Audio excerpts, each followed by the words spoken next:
STEM. මොකද්ද මේ අපේ ළමයට අලුතෙන් පාසල්වල උගන්වන සබ්ජෙක්ට් එක?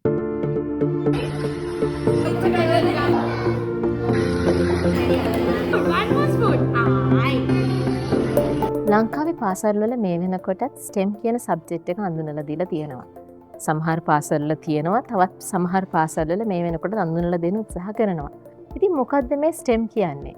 ගොඩක් පේරන්ට්ස්ට තියෙන ප්‍රශ්නයක් තමයි මෙහෙම සබ්ජෙක්ට් එකක් තියෙනවා, හැබැයි මේ මොකක්ද ඇත්තටම මේක කරන්න කියලා දන්නේ නැහැ. අපි මේ STEM කියන වචනේ ගත්තොත් S වලින් හඳුන්වන්නේ science, ඒ වගේම T technology, E engineering, M වලින් mathematics. මේ සබ්ජෙක්ට්ස් ටිකම ඉස්කෝලේදීත් කරනවා. එතකොට මොකක්ද අයන්නේ STEM කියලා අපි පාසලේ ඉගෙන ගන්න.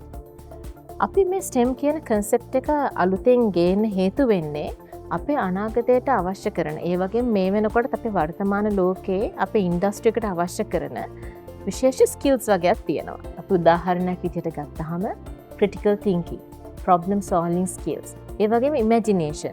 මෙන්න මේ කියන skills අපේ ඉන්ඩස්ට්‍රි එකට ඕන වෙන මේ skills ගත්තා. මෙන්න මේ කියන දේවල් ටික අපි එදිනෙදා පාසලේ ඉගෙන ගන්න science subject එකකින්, math subject එකකින් අපිට ළඟා කරගන්න පුළුවන්ද කියන එක. ඉතින් මෙන්න මෙතනදී තමයි මේ STEM concept එක අපිට පාසල් වලට ඇතුළත් කරන්න සිද්ධ වෙන්නේ.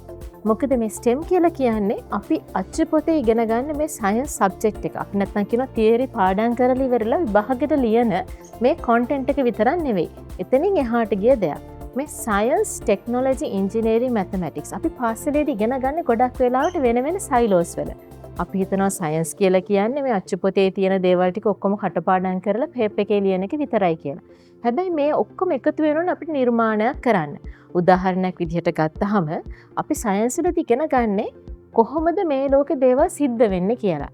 මලක් පිපෙන්නේ ඇයි? එතකොට ඇයි අපි මේ මලක් පිපුණාට පස්සේ එකෙන් මොකද්ද සිද්ධ වෙන්නේ? මෙන්න මේ කියන පසුබිම අපි ඉගෙන ගන්නවා. ඊට පස්සේ අපි ඉංජිනේරින් වලදී තමයි අපි ඉගෙනගත්තු දේ අත්හදා බලන්න ඕන කරන අපි යම්කිසි තාක්ෂණයක් හදාගන්නේ. ඉතින් එතන තමයි මේ කියන ටෙක්නොලොජි and ඉංජිනේරින් කියන දෙක එකතු වෙන්නේ. ඉතින් අලුත් නිර්මාණයක් කරන්න මේ කියන STEM concept එක අවශ්‍යයි වගේම මේ නිර්මාණත් අවශ්‍යයි අපේ අනාගත ලෝකයට. මොකද මේ ලෝකෙ එන්න වෙනස් වෙනවා. මේ තාක්ෂණයත් එක්ක ගොඩක් දේවල් වැඩි දියුණු වෙනවා. සමහර දේවල් නැති වෙනවා. අලුත් ප්‍රශ්න ඇති වෙනවා. ඉතින් මේ නිර්මාණශීලී චින්තනය ගොඩනගන්න නම් මේ STEM කියන දේ ගොඩක් වැදගත්.